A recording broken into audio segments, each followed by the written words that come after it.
Hello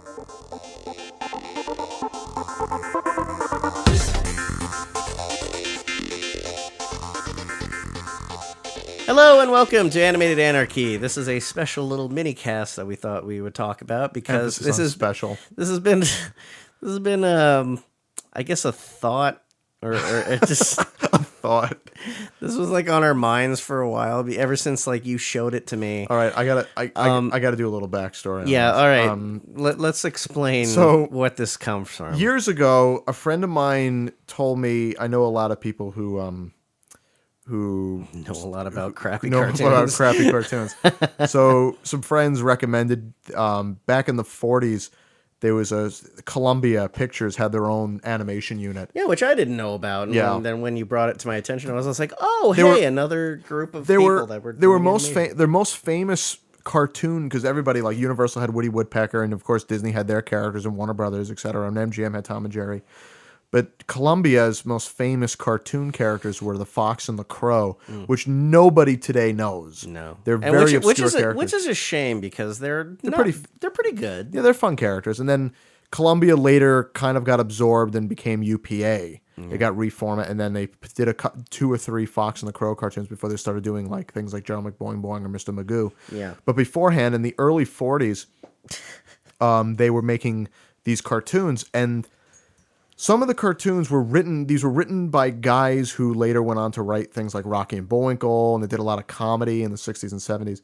But at the time, they were writing these cartoons, and they're really bad. Like, they're just really bad, awkward cartoons with very strange plots and ideas.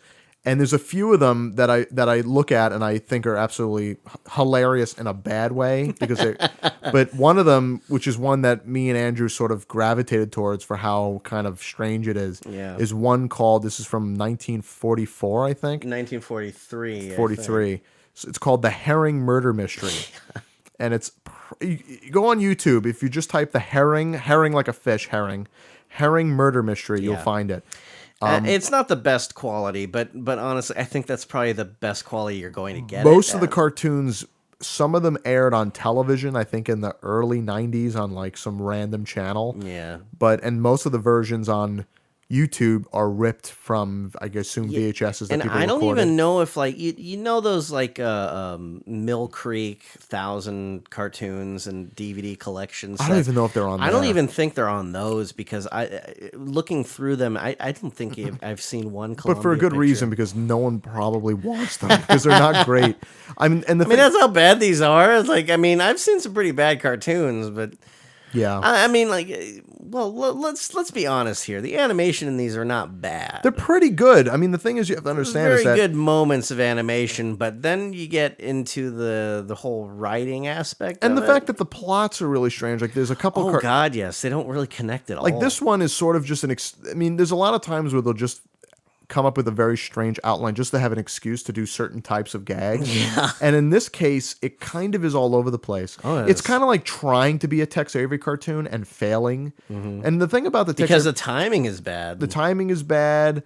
The animation almost is sort of the quality of the animation, as good as it is almost sort of a detriment to the gag. Yeah. Because it's great animation wasted on really lackluster, half-baked cartoons. Yeah. So with this cartoon, The Herring Murder Mystery, which I was so happy because one day, about, what was it, almost a year ago, I showed Andrew about 5 of them or 6 of them. About 5, and yeah. This was one of them. Two and of which I don't remember. We're probably going to eventually do a few more of these in the future. Yeah. Just to get them out of the way so we never have to talk about them again. Which we will. But this one is probably the one we quote the most.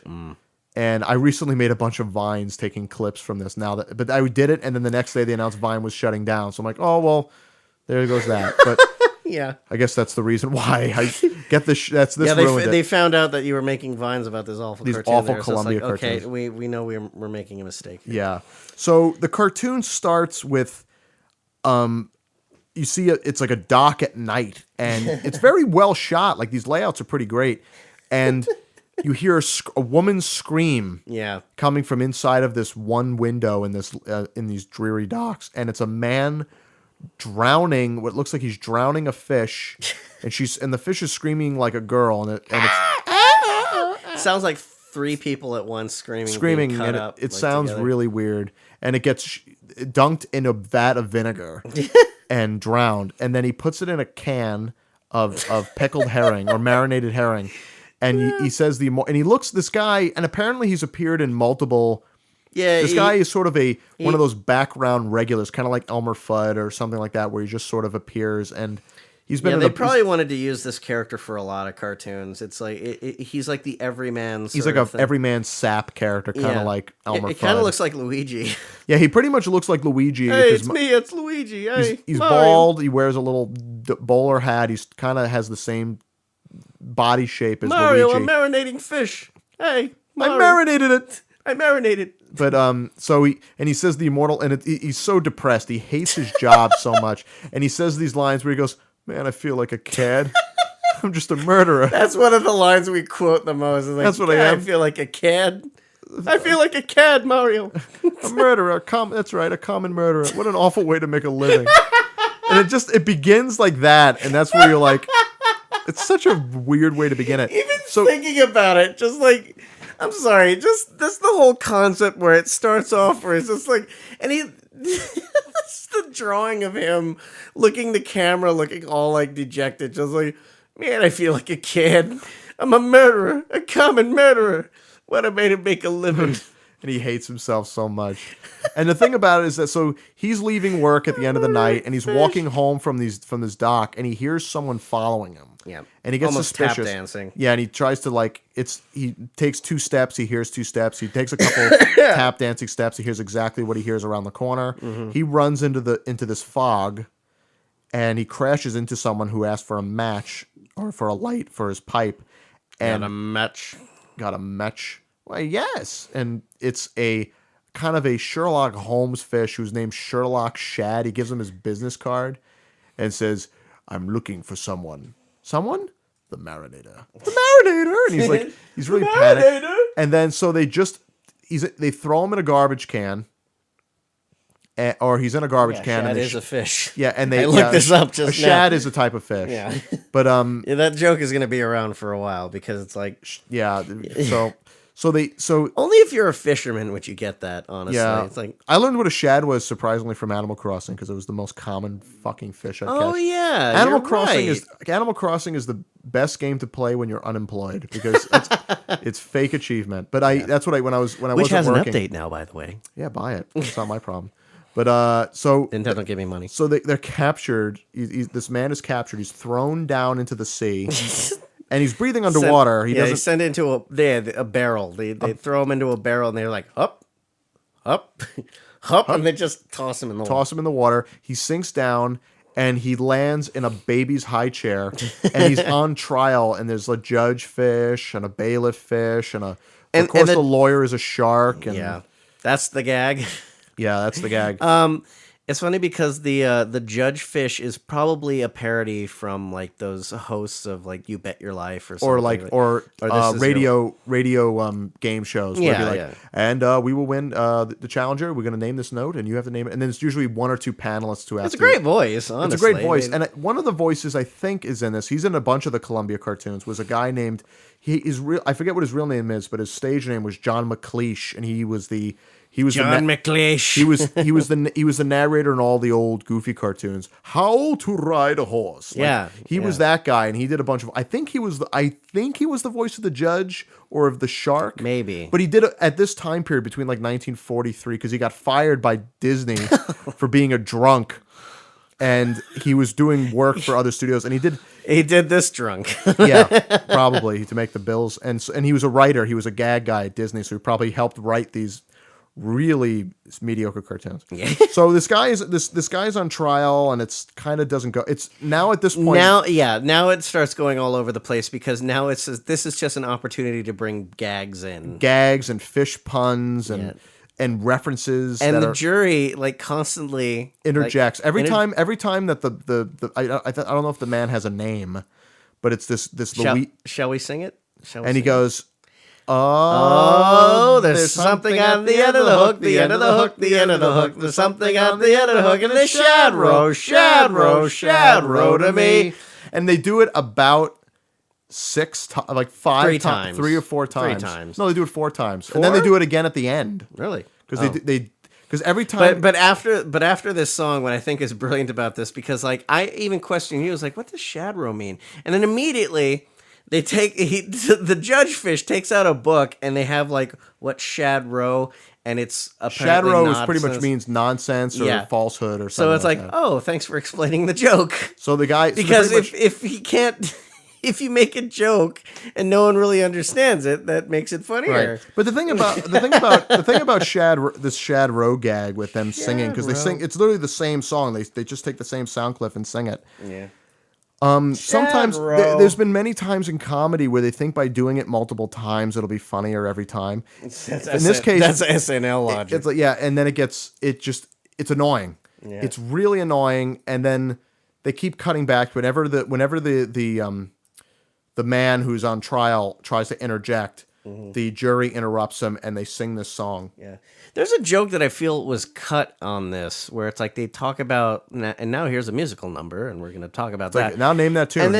And then it like cuts to like this other fish that I guess is another like supposedly a radio commentator sort of parody, and it's just like there was no joke to that. It was just like I got it, and then. He's like, good. I know what that is.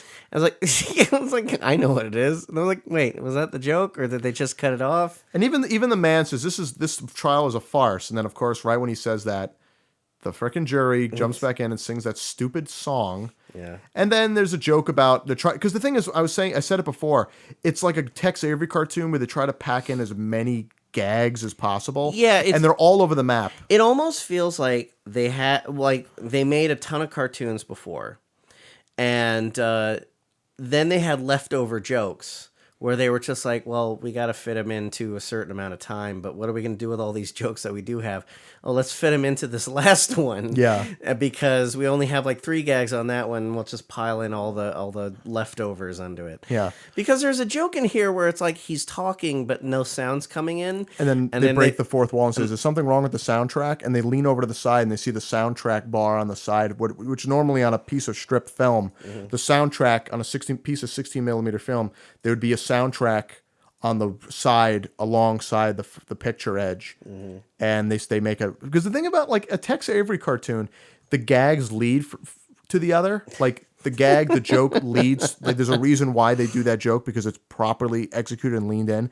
These ones are just coming out of left field every 2 seconds, and then sometimes you overlook it and the gags fall flat, and they do a lot of, and then there's a whole point for about a minute they just do fish puns where they say that there's a boiled lobster and a smoked salmon who's smoking, and there's even at one point the judge looks at one and goes, "What's the gag?" And it's a silverfish in a bowl with 2 goldfish. He goes, "I'm just a silverfish among the gold," and you're like, "Oh." I think the funniest thing about that joke is that he just pushes the goldfish bowl, and you hear it shatter on the ground. I think that's a lot more funnier than the gag itself. It's kind of like early SpongeBob logic where there's water in the bowl and there's a barrel full of vinegar underwater, but it just sort of doesn't matter. So yeah, they make a bunch of jokes, and then finally the shark is like, we're gonna marinate you. We're gonna recreate the crime, and you're gonna be dunked and marinated in vinegar. Yeah. And even then, even the excuse that the man has, where he goes, "But I don't feel like a herring. I don't look like that's silly. That's silly. I'm not a herring. You'll feel like one. But I don't feel like a herring." It's like, what is that? You will. Yeah, that's stupid. It's like this whole cartoon. I mean, we've seen cartoons like this done before, where it's like there's a person who is doing something and then is put on trial for it. What is it? Oh, I guess a good example would be that Pluto cartoon where it's like he's chasing cats, and then he's ends on a trial where that's all cats. In fucking hell, by the way, we should also point out. It's like Pluto is on trial in which hell, is a great cartoon with demonic cats. It's a great cartoon. There's some pretty good gags. It is, and the jokes lead from one another. There's no random just throw. And then he snaps his hand. Shut up. I always love the sound, the voice of the judge in that cartoon. Swearing the prisoner. It just sounds like Popeye's voice coming out of a cat. We're in the Stop. prisoner. We've seen And it nothing but a enough. nothing. Jury, do your duty. You know, but either way, that's a much better trial cartoon. Even the jokes in like the Disney Alice in Wonderland where they're on trial with Alice, those are great. Oh, yeah. Great gags. And this one is just sort of a bunch of random ideas that are in a trial setting. Yeah. And knowing from experience of lawyer jokes and gags and stuff in a cartoon, it's that like you have to be consistent. You can't just like everything has to sort of tie together. Either make it about a trial or make it not about a trial. Right, yeah. And in this case, it's a like trial. they had the idea, but they just kind of like drifted off. It's a trial, but then it's a radio show, but then it's also a bunch of fish puns, but then it's also an annoying jury, and it's kind of. And then the cartoon, to get out of the cartoon, you hear a voice stop, and you pan over, and one of the exhibits, one of the evidence exhibits, is of a can of herring that he like the ones he canned. That opens up. And opens up, and it's a girl fish, and he goes, "Don't let him go. Why, I like being marinated." and then it just ends.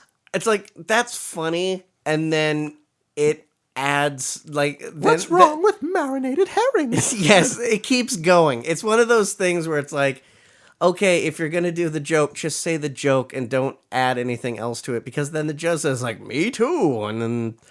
And then the cartoon ends. He hears the jury off screen sings that awful Shadrow song, and he seals himself in a sardine can. And we assume that the man just drowns underwater because he's underwater the whole time. There's never any resolve. I just like at the end of the cartoon, there's like an extra shot where you just see like the man like floating in the water, like to the Shadrow like song. Down. He's like Shadrow, and he's face down in the water. Like I think the beginning of the cartoon up until when he's captured, it could lead to a really great cartoon where maybe what if he was put through the trials of being like a fish and having to be pickled or marinated. That would have been a better cartoon, but instead they put him on trial and then it's a bunch of random shit and then it ends in a really shitty kind of way where you're just wondering what the hell. And for some reason we decided to talk about it. And here's the thing though, most of those Columbia cartoons end like that. There's never any resolve and you're left with a what the fuck did I just sit through kind of mentality. And this is one of them. And there's about, off the top of my head, at least 5 others that are very similar to this one. Different in their own way, but just, again, half-baked ideas.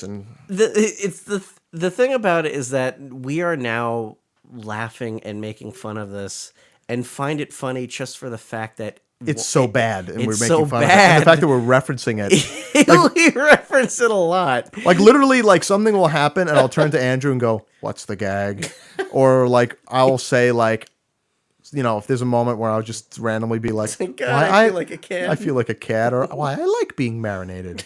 So now it's funny again. Yeah, it's like we've basically made catchphrases from this cartoon that it just don't need to necessarily be, but now that we know about it, we can't stop. Because the thing is, we know the cartoon is, it's kind of like watching, say, something like Birdemic, Shock and Terror. The movie's fucking awful. It's a terrible movie. Yeah. It's flawed on almost every level, but just thinking about it and joking about it with your friends makes it funny again. Yeah, it's a movie that, it was a cartoon that wasn't meant to be funny ironically. It was meant to be funny, but I don't know. We'll most likely be talking about the other shorts at some point. Just because it's just because we hate you all so much. I think we should subject our audience to these things because it's just, I don't know. There's something about them. Oh, it's like, and each one is bad for a completely different reason. So it's like a potluck. I remember trying to like watch them like all of them like at once, and it's like I just couldn't do it. It's like watching a bunch of Roadrunners in a row. You can't do it. It's like I do find them amusing for some reason, but yeah, they're not just like by and large they're not funny at all. But They're fact beautifully animated. But the fact that they aren't funny is funny. I don't Yeah. know. It's Because thousands of dollars were spent on this thing. It was probably shown because certain. we like. I guess we like it ironically. Or Well, yeah, that's something. probably It's like, that's exactly what it is. I mean, like you have to understand with these movie houses back in the day, the studios or the distribution companies owned the theaters. So Columbia had their own line of theaters, and you could only see Columbia shorts, Columbia films, Columbia cartoons at this theater. Same with RKO. Like RKO distributed all the Disney stuff, but they also distributed a lot of other movies. So you can get a Disney cartoon here, but you couldn't get it at any other theater. Yep. Same goes today, but now it's through between places like Regal Cinema or Lowe's or other theater chains. Yeah. But back then it was, imagine having to be like, I'm going to go see a Columbia movie, and the only thing you could see are really bad Columbia cartoons before the movie. Very odd competitive movie or theatrical stuff. Yeah, well, and they broke that up because they realized it was unfair to the, Yeah. But anyway, imagine having to be like, I could have gone and seen a great Mickey cartoon, a Donald Duck cartoon, or a Goofy, or a Bugs Bunny cartoon. But here I am. No, I got to watch fucking Shadrow Fish. God, I'm done talking about this. All right, but that's watch it. It's on YouTube. The Herring Murder Mystery. Yeah. All right. Well, we'll talk. We'll be back with another mini cast about some sort of dumb cartoon. I'm sure We'll have to mix it up with a good one. Yeah. Either way, it's Shadrow to me. Yeah.